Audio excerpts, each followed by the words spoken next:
Okay, good morning all.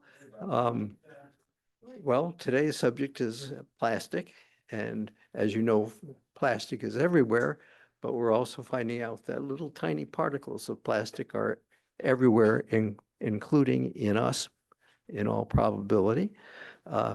Katie Stoss is an educational outlook. Environmental education specialist. Okay, thank you. At RIT in the Science College, and she's involved in lots of different groups, or and funding. And one of the neat things she does is each June they take more than 500 fourth graders out on the Genesee River to test the water. And not all on one time, I'm sure, because it's on the riverboat. The fall and the spring to fit everything in. So, Here. oh yeah. So that's a universal field trip for all fifth graders. Get to go on the Rivery boat from Cornhill Landing and get to look at the chemical, biological, and physical characteristics of the river. And also they get to see the pretty side of Rochester, because that stretch of the Genesee from Cornhill Landing through past the U of R into Genesee Valley Park, I think is very important for students to see the natural beauty of Rochester for it. Is there any? Okay, so thank you for the beginning. I just have to sing for my supper. So I'm here with, as I said, with RIT, with our collaborative of plastics in the environment. Most of our funding comes from NIH, NSF, and NOAA through their marine debris program. Still have it. And we have both the LOMP side, the Lake Ontario Microplastics, is the small stuff that I'm going to be talking about. That's working with the U of R. The Sea Grant and NOAA stuff is more the larger plastics that we work on. So we kind of are going for both sides. And we know that plastic pollution is everywhere. Pretty much everywhere we've looked, from the top of Mount Everest to the deepest parts of the ocean, we have found it. That actually makes it hard for scientists because there's not a good control sample for any of this. And microplastics that I use, you'll see MPs throughout this presentation also, are any plastic smaller than 5 millimeters. So like smaller than your pinky nail, smaller than a pencil eraser, all the way down to about 100 nanometers is when you start to get into nanoplastic. That definition isn't quite as set as the mark for microplastic.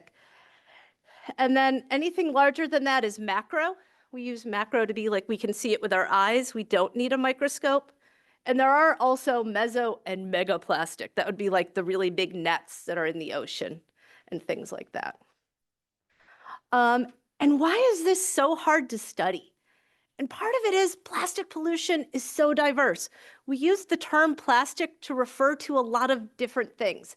It is different polymers, different materials with different additives, made for different things, different sizes. Some things are made small, some things break down, different shapes like fibers, pellets, film, different colors. And a lot of these plastics act like magnets and bring in toxins from the environment for it. So all these things have to be studied. And we know the sources of it, that it has grown exponentially since the 1950s. Packaging is the largest use, followed by construction. But most of the construction plastic is still in use, so it's not as big a part of the waste stream. Like if you're using PVC in building a house, you want to keep it there for a while. You're not taking it out. And people are most familiar with the different materials for plastic based on these numbers, but there are many more plastics than just these, the first 6. 7 is kind of the catch-all for everything else. And one thing I always like to share that Monroe County Recycling says, don't trust the triangle. It's no longer by number, it's by shape. And that's because we have the single stream recycling and the machines have to be able, and the people have to be able to sort it. So things like the berry clamshells can't be recycled, not because the plastic can't, but because the machines will squash it and then treat it like cardboard, and then it taints the cardboard for it. Look at the shape, and I can share more information with this. We got a tour of the eco park because if you talk about plastic pollution, everyone expects you to become an expert on recycling.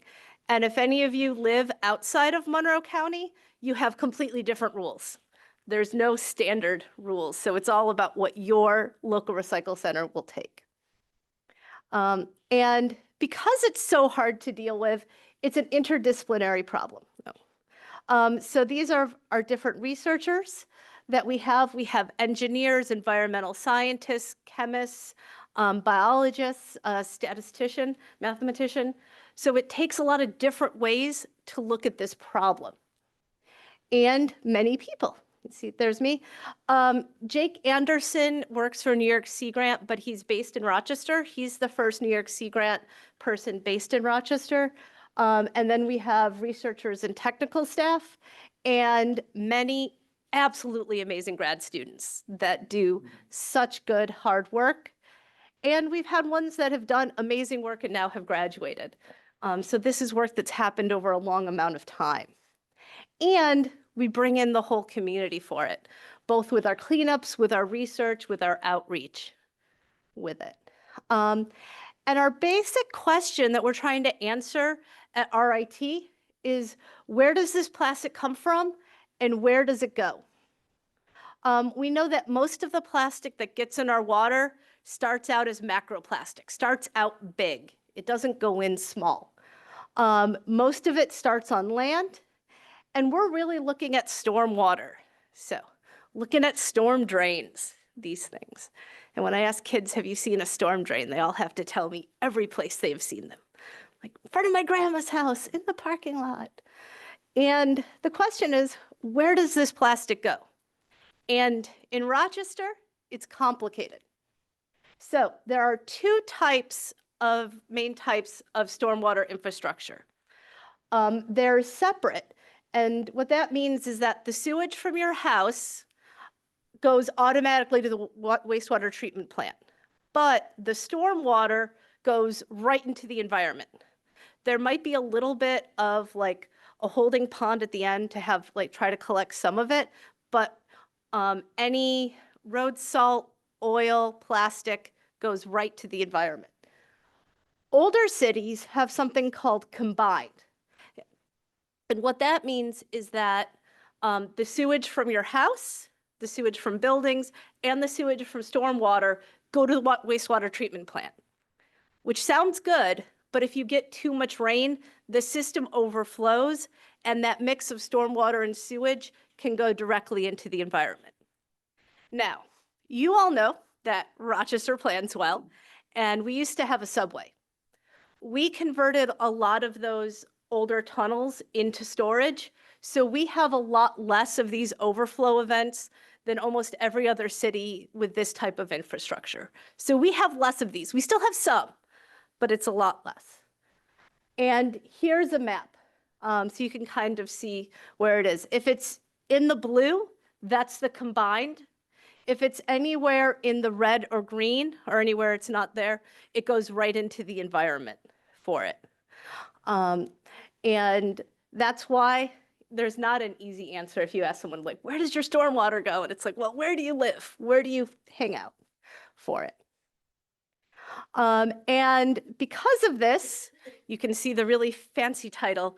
We started looking at trying to figure out how much plastic is getting in, doing this debris for it.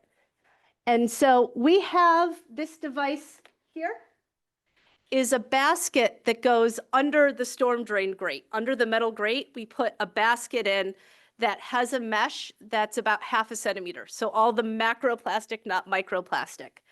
And it captures everything that goes in the storm drain. And you can see we started with 9 locations, 6 in the city, 3 in the suburbs, 5 commercial for residential to try to get a balance for it. And we started every 2 week sampling. We now have gone to every month for it, that you have to go, take off the grate. Honestly, that's the hardest part. There's not a good tool other than a crowbar and muscle. And then you brush everything into the basket. You can lift up the basket, weigh it. We empty it, put the basket, weigh it again to get the wet weight, put it back in. Then we take it to the lab and dry it.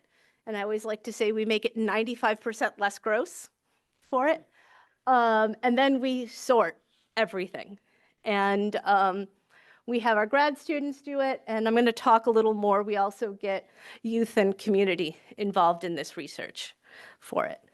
And based on this, we have found that litter isn't the same everywhere. So the solutions can't be. Some general trends: wrappers are the biggest category. Cigarette butts are the most common item. And think about, while a lot less people are smoking, that also means there's a lot less ashtrays around. You know, most buildings no longer have the ashtrays by the doorway that you used to have. So if someone's smoking, they don't want to put it in the trash can because they don't want to start a fire. They can't put it in their pocket. So what do they usually do? They put it on the road, do it out. Also, cars don't have ashtrays anymore. We'll put them out the window. There's not that infrastructure. This one, commercial one, the one that has the most debris by count, is right by a corner store. And there's a trash can and people use it, but they use it so much it's overflowing. And so the infrastructure isn't set up to help people with this for it. And so this is also what our data is valuable for, is to be able to see what kind of infrastructure we need in addition to community action. And so my colleague Jay took those initial sample points, and there are 30,000 storm drains in Rochester and Brighton. And he extrapolated this to making a model for the daily plastic input. And we use this to create hyper-local resources with the community, is the term from the grant. I'll talk more about this. But the other exciting thing is we're working with the county to do strategic interception. So right now we have 18 extra litter traps put in, 9 in areas that we think are going to be high input, another 9 in areas that we think are going to be low input, to see if the model works. And then we're going to adjust it next year. We're going to put in more, and we'll move the 9 from the low areas into high areas. And at the end, we're going to have 50 of these in where we think that high input is. And like a lot of things, there's that little kind of S curve with how much plastic is going in, where there's a lot of storm drains that have a little plastic. All of them have some. But there are some of those really heavy use drains. And if we can target that really high end, even though it's only 50, we can really make an impact in how much total plastic is going in. Because, as I said, there's no shortcut for putting these litter traps in. We can't put them in all 30,000. So we have to be targeted. And I know Jay's really excited because this was his master's work, is that he gets to actually put his master's into practice and actually work on a solution instead of just describing the problem for it. And then we also created Cascade, Community Action for Stormwater Cleanup and Debris Elimination. I will only refer to it as Cascade. I myself have to look at this. So this is working with Sea Grant, and we started in the beginning with just Rochester, and then we have expanded it to Buffalo and Syracuse. And this is where, because we realized with the first round, when we had those initial 9, people are fascinated when you take that cover off the storm drain. They want to see what's down there. Even though you can see it through the holes, they want to look, they want to know. And so we realized this is a great opportunity for outreach. And so we put in 14. We have 3 in city-run rec centers that really can target high-impact communities. 2 in schools. We're working with Nativity Prep, which is a foundation. It's a private school, not charter. The internet lies. It's foundation supported, so it's tuition free. And school number 12 is the one that's across from Highland Hospital. We are the 6th grade nature-based learning. So they have, much like art and music, they have a nature-based learning class, and we're working with the 6th graders. We have some at the Port of Rochester and with the Rochester Museum and Science Center for it. And with this, we have a whole 12-week program of getting the kids involved. We start out with kind of doing some science of what is a watershed, how does water move, the idea that plastic is different, the fact that because plastic is different, it has different characteristics. So even just looking at the density, like does certain plastics sink or float? Because that really affects how it moves through the water system. If something sinks fast, it's not going to move far from where it was dropped. If something's really light, it can really travel for it. And Dr. Hoffman, who's the mathematician, actually found out that the Great Lakes don't have a, like, you know, if you've heard of the Pacific Garbage Patch, we don't have a patch in the middle of our Great Lakes because we don't have that same gyre. When you put plastic in the Great Lakes, they either end up sinking and mainly going to the shore where we live or keep going downstream. And because we're last in line of the Great Lakes, we have the highest microplastic concentration, just because all the plastic that hasn't settled from the other Great Lakes ends up coming into ours before it goes to like the St. Lawrence Seaway and eventually into the ocean for it. So like the kids here are sinking and floating plastic and rubbing alcohol, salt water, and like fresh water with the different colors there. And then we do research and analysis. One of the things I really love is having the students pick a piece of trash from one of the things they sorted. So we have litter traps by these locations. And so like, how do you think it got in there? And so what do you think the one with the hand might be? What's a piece of plastic that might? Not a glove, a nail. There was a artificial nail.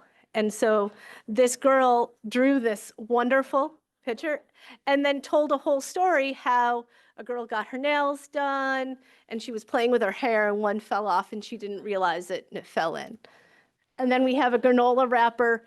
There were some with Jim the squirrel who stole a Slim Jim from Jim and was eating it and like dropped the wrapper in.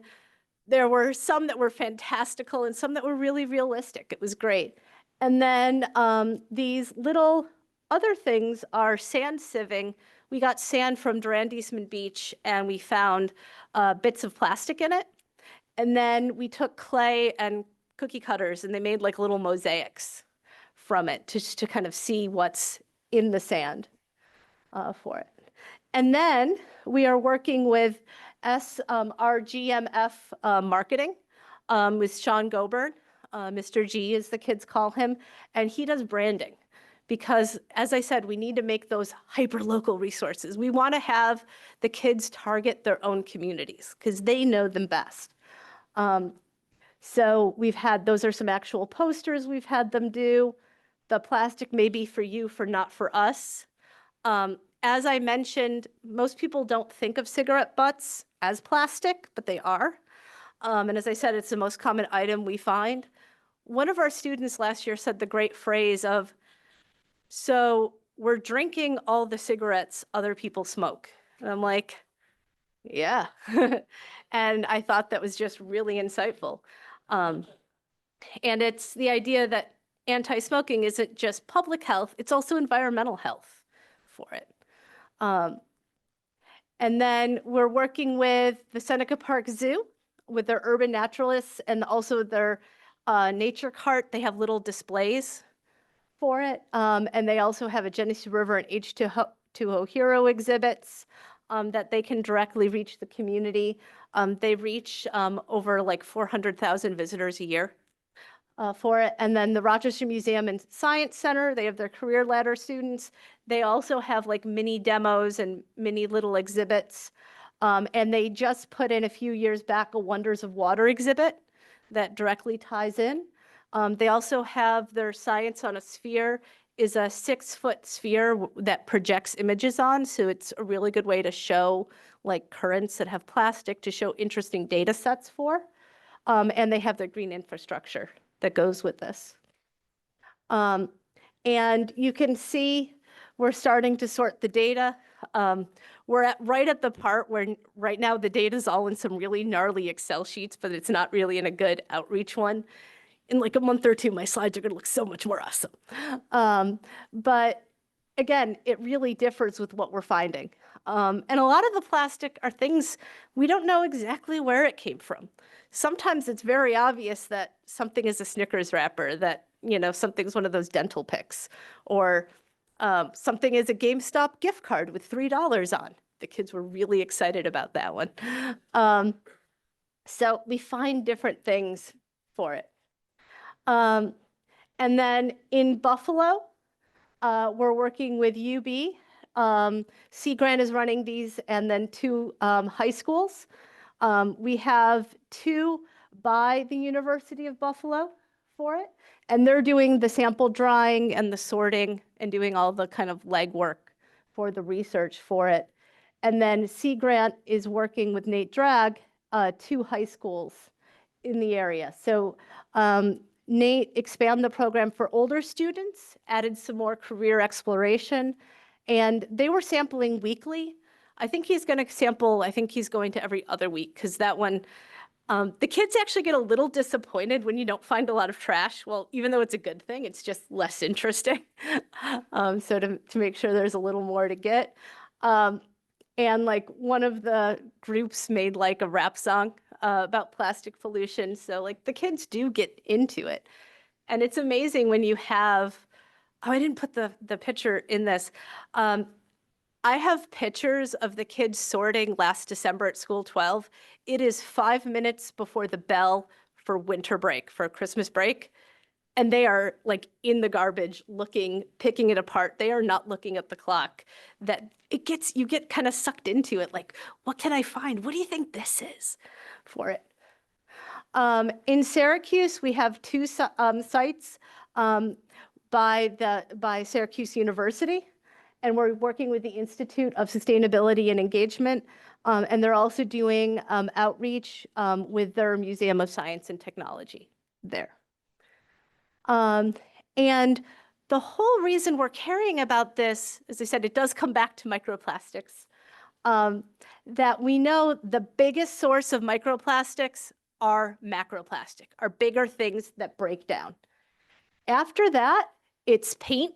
People often don't think paint, when it dries, becomes like a polymer and flakes off. There's a reason why you have to repaint things every so often. And then tires. Your tires isn't just natural rubber, it's a polymer now. And we all know our tires wear away, but we don't often think, where do they go? So like, you know, as they wear down, that tire dust is a major source for it. So we all have different things. And if anyone wants more research, I can give you. Thompson and a bunch of other authors last year did a great retrospective of the state of microplastic pollution for it and brought a lot of things together with it. Because the field of microplastics is only 20 years old, which for science isn't that long, that we're still trying to figure out a lot of these basic questions. As I said, macroplastics become microplastics. They break down.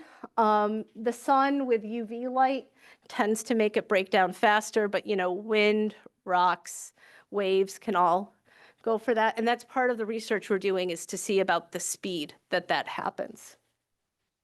And where are they? And the answer is everywhere.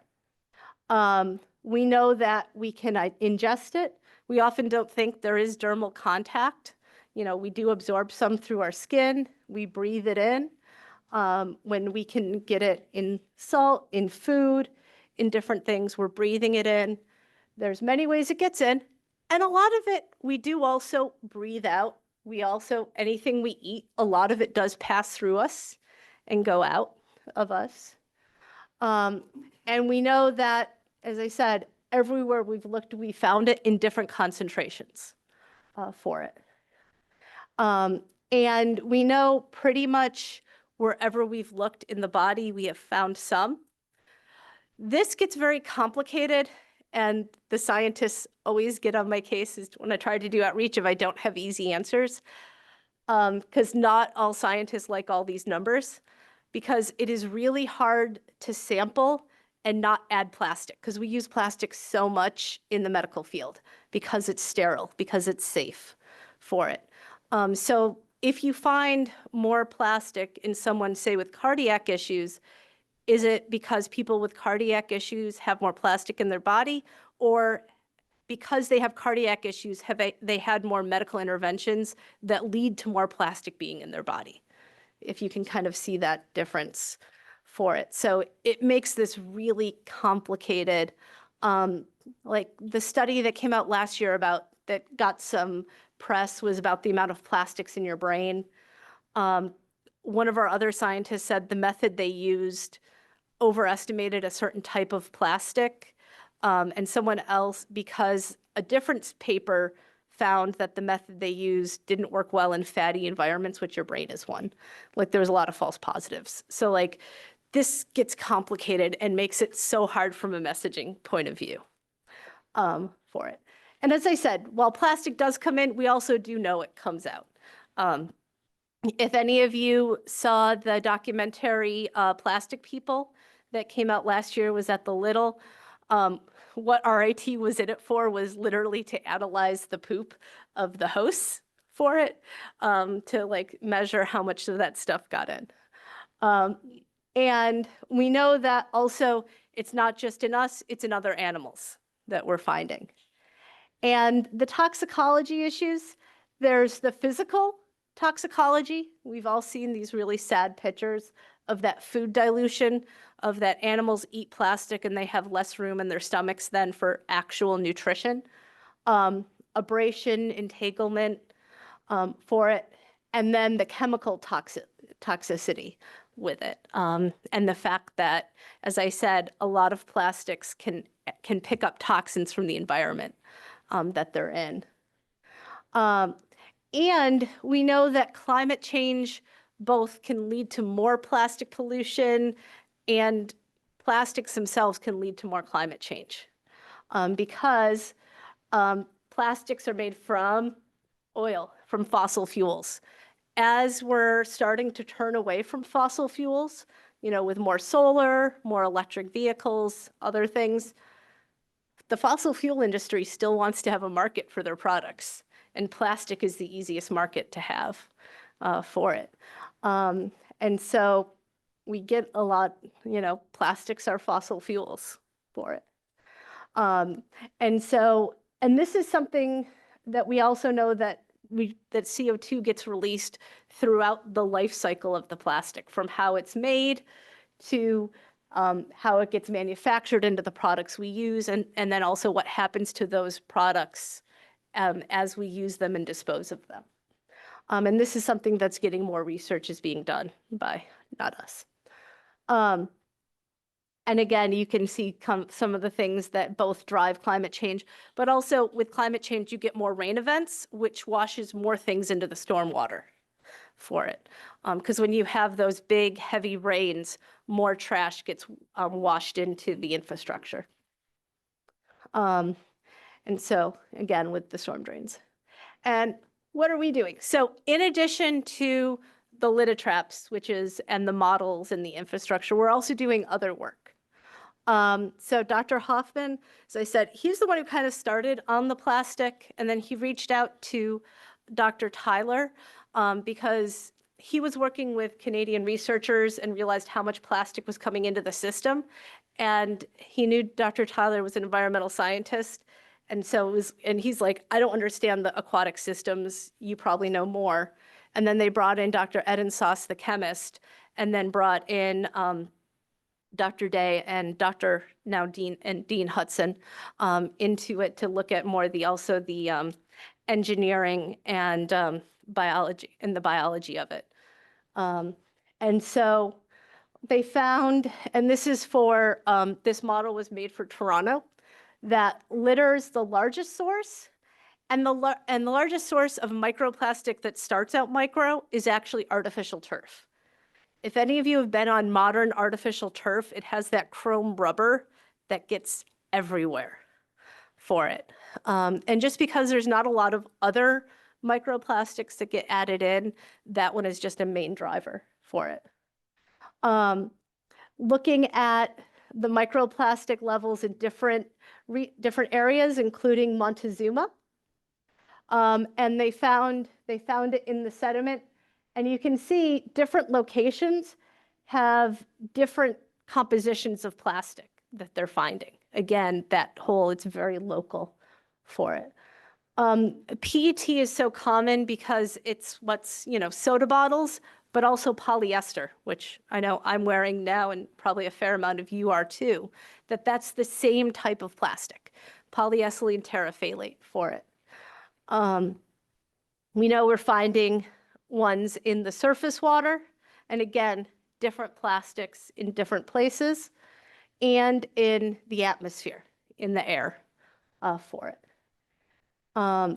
And they're also working with the, have any of you ever heard of the experimental lakes in Canada? So this is their, probably landmark study most people have seen, is the experimental lakes are a series of lakes in Canada that have been mainly given over to be living laboratories where scientists can do experiments on a whole ecosystem, and they're purposely set aside for this. So in the 1970s, they literally took one of these small lakes, put a barrier in the middle, and dumped a bunch of phosphate, which was in a lot of soaps at the time, on one side. And you can see the algal bloom that developed.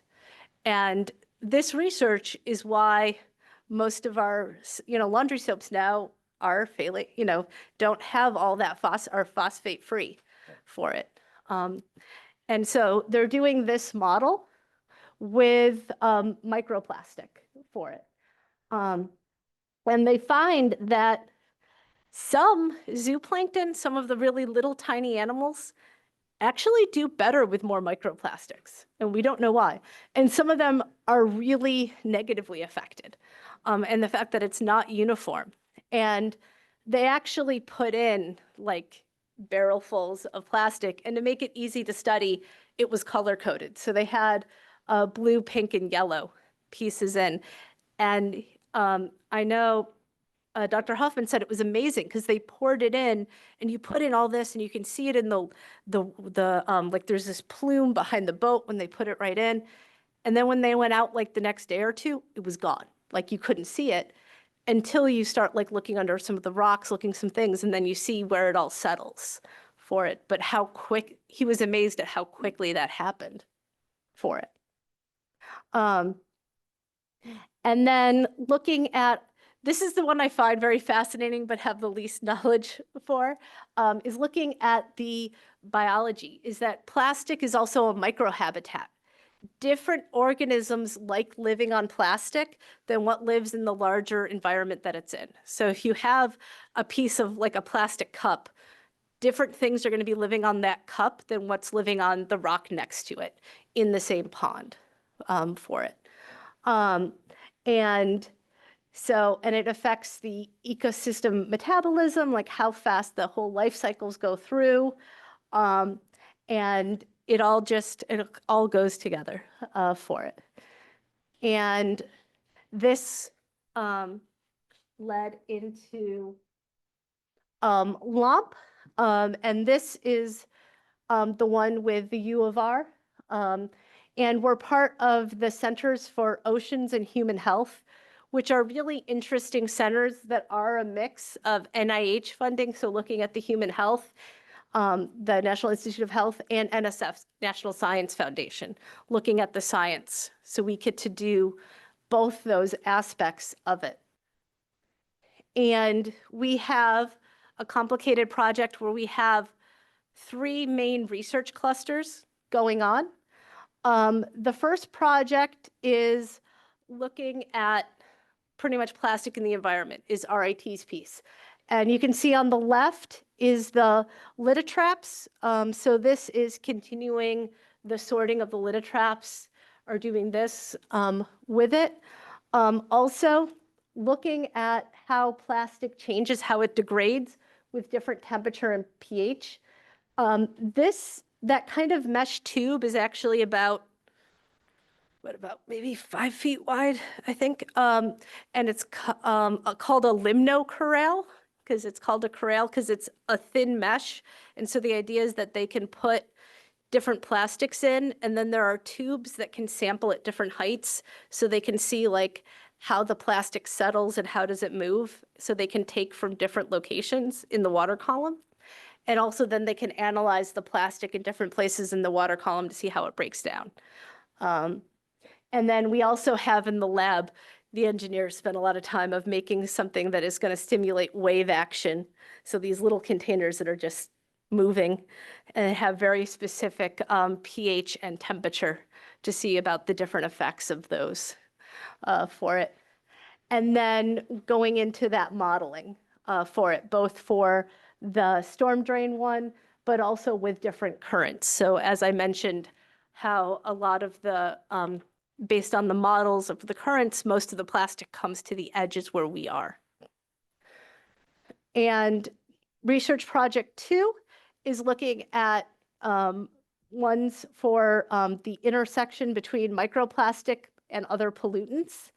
We're looking at and this is the U of R, looking at microplastics in water and air, including seasonal variations, and how they interact with other pollutants in the body. And how does that environment, other pollutants and polymer type affects the toxicity for it. And the last one is looking at what happens to them in water. And they're using Xenopus is a little tadpole.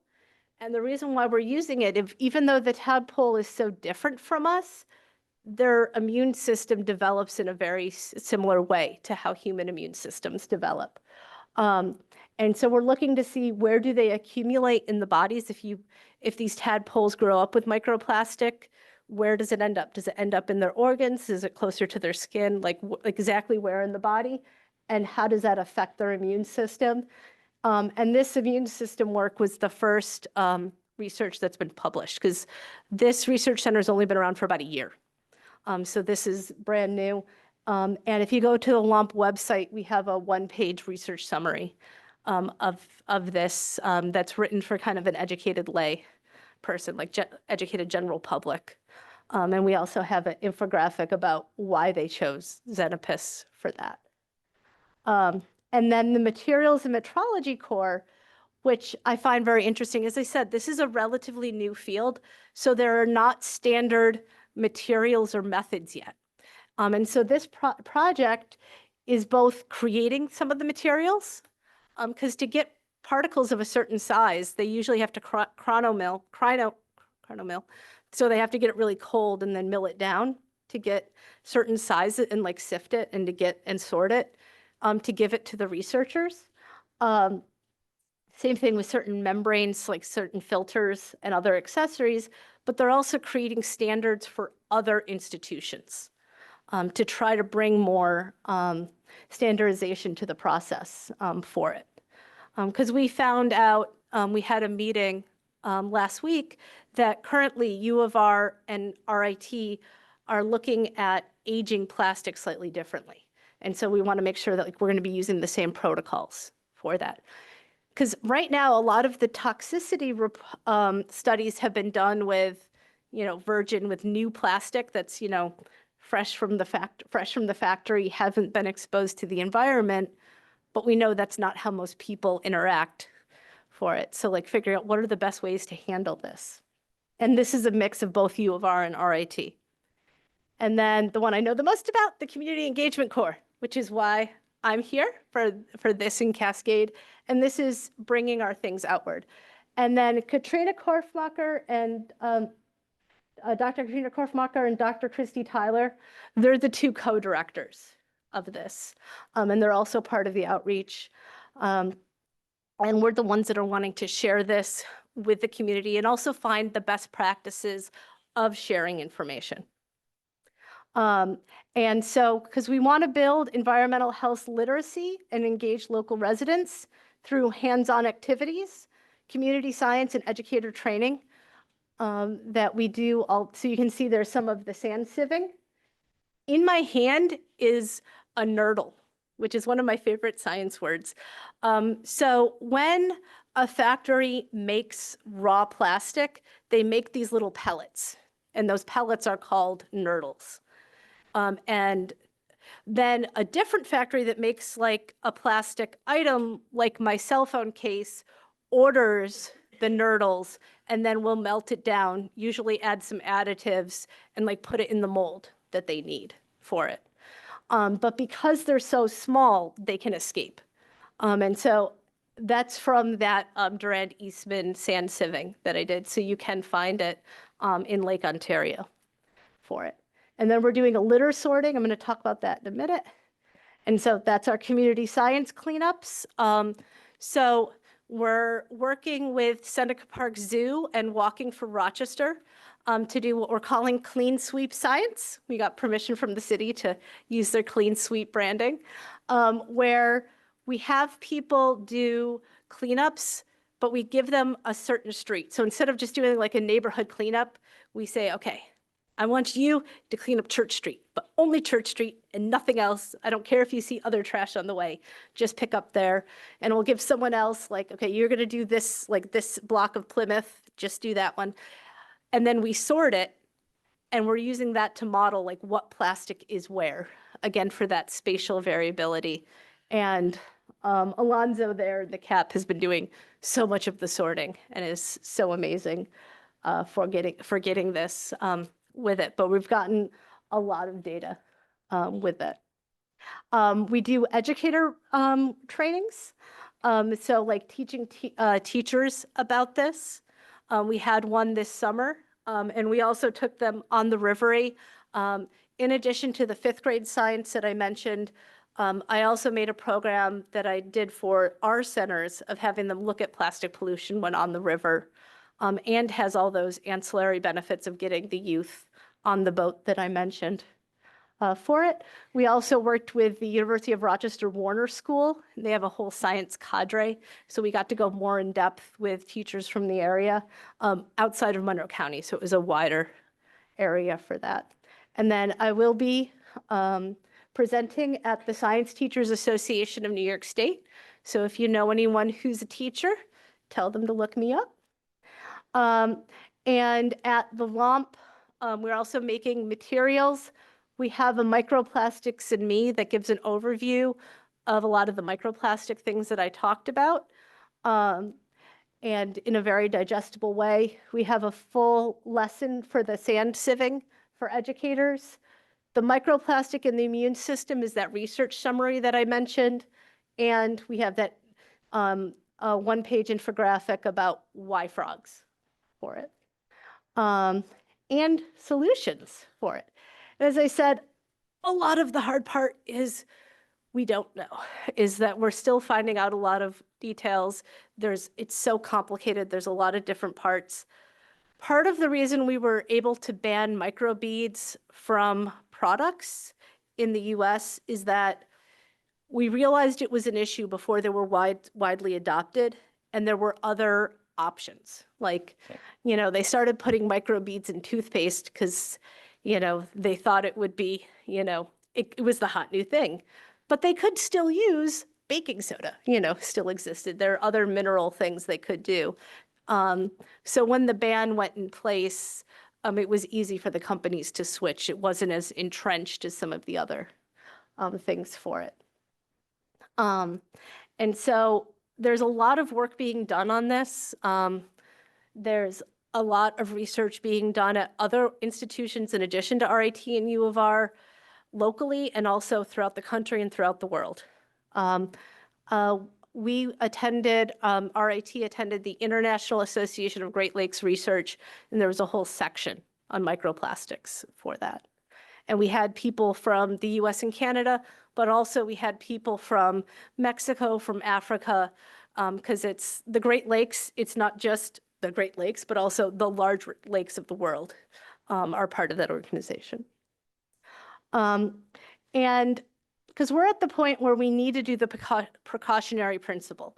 Because I can't come out here and tell you the health effects of microplastics like I could smoking. I can't say that it raises your risk by this percentage for this condition. I can't. So we don't know for sure. But we can say it's probably not good that we have plastics inside us. And so we should probably do things to try to limit it. That solutions hierarchy, we're better off refusing it, reducing what we have to use, reusing what we can, recycling what we can, and then the last bit is the landfill. When in doubt, throw it out. Don't feel sad about putting something in the trash if it belongs in the trash for it. Also moving towards a circular economy where the waste things can be reused more for it. I've worked with some of the environmental scientists at GM. They have a zero waste facility where all their production materials that they don't use, the waste goes to recycling for it. Eco Park can recycle in Monroe County a lot of different things. They just added vapes for it, which I know schools are really excited about because they collect all these devices and didn't know what to do with them. And now there's a place where they can be disposed of in a proper location. Knowing the difference between compostable and things just biodegradable are not the same thing. Compostable means they leave no microplastics behind, but that often means in an industrial composting facility, not just your backyard compost bin. It usually needs much higher temperatures and pressures in different conditions. Biodegradable just means it breaks down, but that could mean it breaks down into microplastics. And even things that are compostable, before microbes can finish breaking it down, it does get smaller first. It fragments first. And then when it gets small enough, then things in the environment can start to recognize it as food for it. And then you have the traditional plastic. And a lot of these terms don't have clear labeling restrictions for it. So pay attention for it, especially that under what conditions that you have. Because we had someone from material science come in our meeting on Friday that was amazing, talking about the actual structural material of plastic. And so, because there's bioplastic that instead of being sourced from fossil fuels is sourced from living, plants, but the actual plastic is identical to traditional fossil fuel. So it's not biodegradable, it's not compostable. There are both fossil fuel-based plastics that are compostable and bioplastics that are compostable, but that a bioplastic isn't necessarily better than a natural sourced one, depending on what you care about. If you care about how many fossil fuels are being used, obviously bioplastic doesn't use that. But if you care about the waste stream, it gets more complicated fast. Know that flushable wipes are a lie, are not flushable for it. One of the big things I like saying is looking at washing machine filters, if you have one, or even if you have one of the old washing machines that goes into the sink, like the old pantyhose, or you can get filters that go on it, do make a difference for it. Because we know for river systems, the most common plastic we find are fibers, mostly from laundry with it. Because every time you wash clothes, fibers come off for it. And we can't avoid microplastics. They are everywhere, but we can do certain things to limit our exposure. So reducing your single-use plastics, such as bottles and bags, Avoid plastic packaging and cooking with plastic. That's one thing I really try. I have 2 young children. Even if something says steam in the bag, I rip it open, I put it in glass. I try not to like cook in plastic. If you can, choose natural fabrics and clothing. Older clothes shed less in the laundry than newer clothes. So, having your clothes a long time or shopping secondhand can also help how much microplastics you're shedding. Wet dusting and vacuuming can have a real effect in how much microplastics are in the air in your house. So realize that, so not just dusting with a dry cloth that can kick up dust in the air, but a wet cloth just captures more of the dust on the cloth itself. Realize household dust is a large proponent is fibers from like carpet and upholstery and our clothes and like dead skin. It's kind of insane. Recycle properly, avoid littering. Tap water over bottled water, use water filter. I'm blocking on the name of the researcher. There was a researcher who started looking at microplastics in tap water to try to get people to start caring and like look into it. And she thought people would really realize the issue if they know how much microplastics in their tap water. So she came out with this finding. And what did most people say when they found out there was microplastics in their tap water?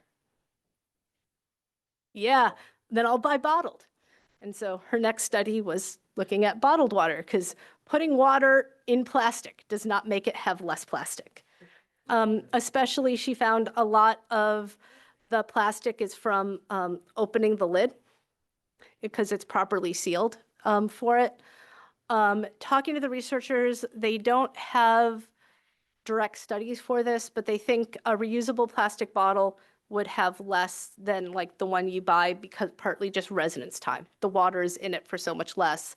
And with your water bottle at home, even if it's plastic, you are washing it and like washing off a lot of the loose plastic on the surface and on the edges versus like a water bottle you buy at the store.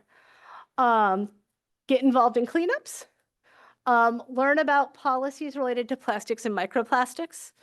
As an RIT employee and with the university, I'm not allowed to take direct stance unless I go through the governmental office, but I trust you guys can look into things on your own. And then stay up to date on research from reliable sources, because it is a fire hose out there. And a lot of the stuff that goes through the popular science gets trickled in weird ways. Because I found that I even used it in some of my early work. There was a study that said like everyone ingests about up to like a credit card's worth of plastic a week. And it turns out that study was probably really flawed. But as one of my colleagues, actually, was Dr. Edensaw said, how much plastic are you comfortable with eating in a week? Because the answer isn't 0 for what you're doing. And to get involved, we have an email list. You can email me to sign up. We have the Clean Sweep Science with every cleanup with Seneca Park Zoo has the sorting. Walking for Rochester will start back in April. Some of theirs have the sorting. Some of them are just straight up cleanups. They do work with community groups and will provide materials. So if you want to do your own cleanups, you can reach out to them. And then contact us if you want me to talk. So like speak to a professional community group and our different outreach events that we have. And questions? Since I have the microphone, I'll ask you about clamshell plastics. Can you cut them in half and No. are they more? It's the fact that mainly just the physical property, they get flattened. And once something is flat, but not like a piece of paper, the machines that sort the recycling will treat it as cardboard. So the act is it's not inherent to the plastic itself. It's The that, shape.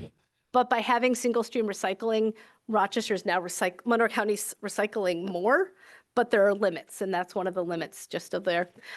If you go to the Eco Park website, they have a little video of how the whole process works. It's like an 8-minute video. It has subtitles in English and Spanish. It's fantastic. I recommend watching it. Just that, sorry. Yeah. Is it just that their machine is Yeah. outdated? Like, It's more are there other of, places that could? Different machines have different trade-offs. And the machine that they chose based on the budget, but also the speed in which it can sort and a lot of different things. I'm not sure of all the trade-offs for it. I know some places are using, we have a little desktop one. It's called a Plastel, like plastic tel. It's this big. It's yeah, about maybe 6 by 4 by like 1.5 inches and has a little screen that comes out. I can put any plastic item that's not black on it, and it uses infrared detection, and it'll tell you which polymer, which type of plastic it's made out of. It feels like a tricorder. It's my favorite little thing to have. And so some recycling centers are using that to sort like their plastic types for it. So like there are different technologies, but I'm looking at getting one of those for outreach. And it's a company makes it in Britain, and it's like $4,000 for the device, a $400 tariff, and like $100 to ship it. So you're looking at $4,500 for it. But it used to be that the portable IR scanners were like 50,000. So like this is a huge drop in how much it used to be. So I think there's technology that is coming out that could be better. But yeah, I'm not sure of the exact trade-offs. I know Monroe County is one of the few areas that will collect styrofoam, because usually most places don't think it's not economical to collect styrofoam because it's so much air that it takes up so much space for so little actual plastic material. Our eco park actually has a baler that will compact it and make it so that it's enough plastic for the volume to make it worthwhile to recycle. But you can't put that in your curbside. That has to go to the eco park itself. But if you're doing like a big remodel where you have like a lot of appliances coming in or something with a lot of styrofoam, it could be worth it to make the trip. Do you have any thoughts about the packaging legislation in Albany that stalled last year and whether that would be beneficial? I'm not allowed to have thoughts until I go through the office, and I haven't gotten the specific RAT line. What about back to the cigarette butts you Yeah. talked about earlier? Do you have any proposed interventions to reduce One that thing, waste? so I actually talked to, so when I was driving through Pennsylvania to visit my husband's family, the Pennsylvania Department of Transportation had little cup ashtray holders. That was like a little cup made from a plastic that wouldn't melt. It had like a little like funnel lid for it. And it was like mostly plastic, always litter on the side. I thought it was great. It said one per person. I grabbed one for every member of my family because I'm like, and I'm using this for outreach.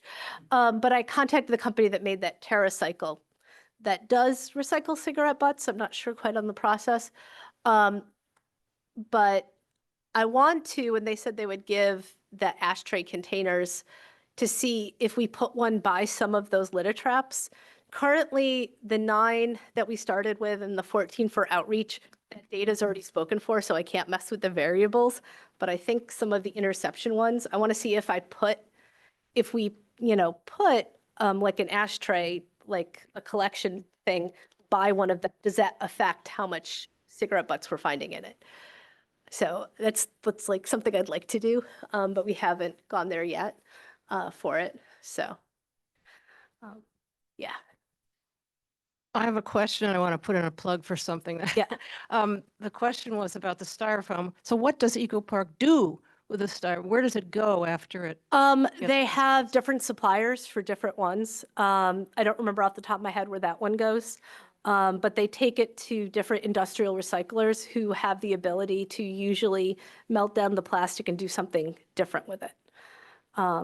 And so they mainly the value of Eco Park is you can drop a lot of different supplies in one place, and they do the sourcing of being able to then send it to safe places and places that can use it. They do a lot of that logistical work for you. Yeah, Eco Place is a great asset. Yeah. I want to put in a plug for RECA, which is Rochester Area Interfaith Climate Action, is holding a summit on Sunday, November 16th in the afternoon. But I wanted to just say that, and anybody's welcome to have one of these posters to take to your own houses of worship. A friend of mine, Melissa Carlson, and I are holding a workshop there called Deplasticizing Our Homes and Houses of Worship. Mhm. I'll give you one of these. Yeah, Thank no. Yeah. And it's so hard for it because like I recently did more of a deep dive because as I mentioned, I have 2 young kids, so we have plastic everywhere.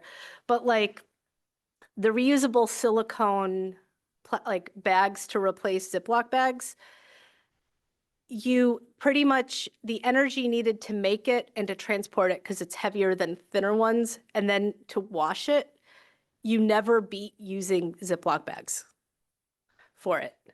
Even though you're not throwing it out, but it just takes so much more materials. And like, if you're looking just at like life cycle analysis, if you care about how much plastic is touching your food, if you're more comfortable with silicone versus the plastic and plastic bags, that could be worth it. But if you're looking for environmental, it's not as good. And I said that after I had a bunch of them and I'm like, oh, that sucks. Um, so like thinking about the trade-offs that actually work for you. And again, finding the ones that, as I said, I try to cook things in glass, trying to find the things, you know, having a mug tree so that people can have reusable, have mugs that is their mug when you go to an event instead of having like ones. I know at Trinity Emmanuel Lutheran Church where my dad goes back, I think in the 90s, like he got a mug tree put, like he got like a little pegboard on the wall for it. So like, because if your church or worship place of worship does a lot of coffee hours, you know, that could be worth it. So like I think finding some of the easy things first before you can get into necessarily some of the more esoteric ones, because I feel like sometimes people can get overwhelmed so quickly. And so thinking of like, what are the easy things you could do and going from there? Yes. Can you recycle number 5? I go to the Eco Park and what they have in the mixed recycling thing is just pictures of shapes. They don't have numbers. Yeah, you can. Okay. And part of it is now, so as long as the plastic isn't the kind that Closes, like, collapses, yeah. that collapses, so that would be no solo cups, because solo cups Yeah. crunch too, even though they're number 6. I said 5. Yeah, no, I know, but Okay, I'm okay, saying solo okay, cups okay, are yeah, yeah, 6. okay. Clamshells can be 1, and some other times different ones. They can be, the other ones, they actually manually sort. They have people there, so you can recycle 5s as long as it is in a shape that doesn't get squashed by the machine. And what about like what the meat comes in? It's sort of rectangular. Is that going to get squashed or Not not? not the styrofoam. I know not the styrofoam, but the plastic. Like deli meat. Yeah. Yeah, those ones that can be reusable and things like that, Uh-huh. like the deli meat, that can be recycled. Okay, because I know they don't do like the Chinese takeout thing. They have a picture of No, yeah. bottom and the top We're on still that. trying to figure out, because we know that the clamshells takeout Yeah. comes in is absolutely no. If it's the takeout where you have the black lid and the clear top, we're still, we haven't gotten an answer for it. We put an email in recently. Okay, they have a picture there that they say they don't take. Then they might not. And Okay. again, a lot of it goes into the way the machines. Okay, thank work. you. I think we have to finish up now. Katie, thanks so much. Yeah. You- Any you- questions on Zoom or anything? Okay, thank you. And there is so much complexity and you've made it accessible and that's great. And who knew plastics could be so complicated? It was like 3 weeks ago, we found out that ice cores were much more complicated than we ever would have guessed. Pat, what's on tap for next week? If you want to come up Katie, here. I'm here. I just wanted to announce that please come next week for Making Policy and Community, Presbyterians Proclaiming Anti-Racism. Beth Laidlaw from Third Church and myself, we are going to present materials that we received from the Presbyterian Church USA, which recommended in 2016 that the church have a anti-racism policy that is church-wide. That was approved by the General Assembly, and now every congregation in Genesee Valley has drafted its own church-specific policy And we're on tap to do that. Third Church has done it, so they're going to tell us how they did it. And then we will be in a position to complete our policy. So please come for that forum next Sunday.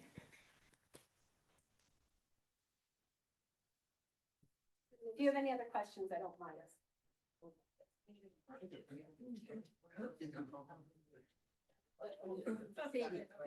Do you know about Osher? Sorry, Osher, that's, it's associated, called the Athenaeum. It was an elder learning program, people 50 and older. I've been in it for, I lead a memo writing class there, but we have a forum, or we have a noontime lecture. And you have a card. I don't, But I did. Okay, I was gonna say, take a picture, email me, and They, yeah, it's awesome. It's